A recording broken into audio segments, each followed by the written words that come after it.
بسم اللہ الرحمن الرحیم۔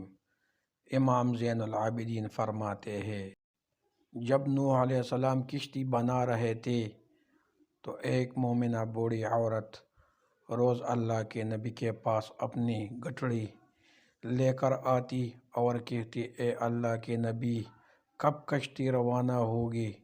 نوح علیہ السلام فرماتے، ابھی دیر ہے۔ وہ عورت شام تک بیٹھی رہتی اور پھر اٹھ کر چلی جاتی۔ ایک دن نوح علیہ السلام نے فرمایا کہ اے عورت، جب جانا ہوا تو تمہیں بتا دیا جائے گا۔ یہ عورت واپس چلی گئی اور انتظار کرنے لگی کہ جب نوح علیہ السلام بلائے گی۔ اس دوران عذاب آ گیا اور کشتی روانہ ہو گئی، لیکن نوح علیہ السلام نے اس عورت کو نہ بلایا۔ ظاہری طور پر نوح علیہ السلام کو نہ بلا دیا گیا۔ جب طوفان تھما تو ایک دن نوح علیہ السلام کے دل میں محبت اٹھی کہ شہر کو دیکھو جہاں سے چلا تھا، وہاں آیا اور قریب جا کر دیکھا تو ایک جھونپڑی میں دیا جل رہا تھا۔ نوح علیہ السلام یہ دیکھ کر چونک گئے کہ روئے زمین پر کوئی ایسا گھر بھی ہے کہ اتنی عظیم طوفان کے بعد بھی جس میں چراغ جل رہا ہے۔ انہوں نے وہاں تکبیر بلند کی تو وہ عورت سامان لے کر آ گئی اور کہنے لگی، یا نبی اللہ، کیا کشتی تیار ہے؟ چلے۔ نوح علیہ السلام نے حیرت سے اس کو دیکھا اور کہا، روکو بڑھیا، کیا تمہیں کچھ بھی پتہ نہیں چلا؟ وہ کہنے لگی، یا نبی اللہ، کیا نہیں پتہ چلا؟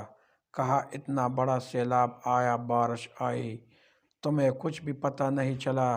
بڑھیا کہنے لگی، یا نبی اللہ، بس ایک دن بادل گرجے تھے، کچھ ہلکی سی پھوہاری پڑی تھی۔ نوح علیہ السلام حیران ہو کر آسمان کی طرف دیکھنے لگے اور کہا، میرے اللہ، یہ کیا ماجرا ہے؟ اللہ تعالیٰ نے نوح علیہ السلام پر وحی بھیجی کہ اے میرے پیارے نبی، اس عورت کے دل میں چونکہ تمہاری محبت تھی اور تم نے اسے پابند کر دیا تھا، اور چونکہ تمہارا اس سے وعدہ بھی تھا کہ نجات کی کشتی میں اسے لے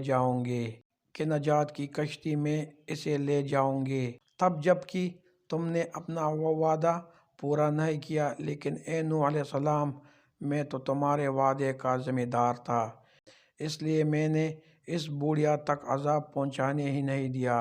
امام سجاد علیہ السلام نے پاس بیٹھے اپنے مومنین سے فرمایا، آؤ مومنو، یہ حدیث قیامت تک کے مومنوں تک پہنچانا تم پر واجب ہے۔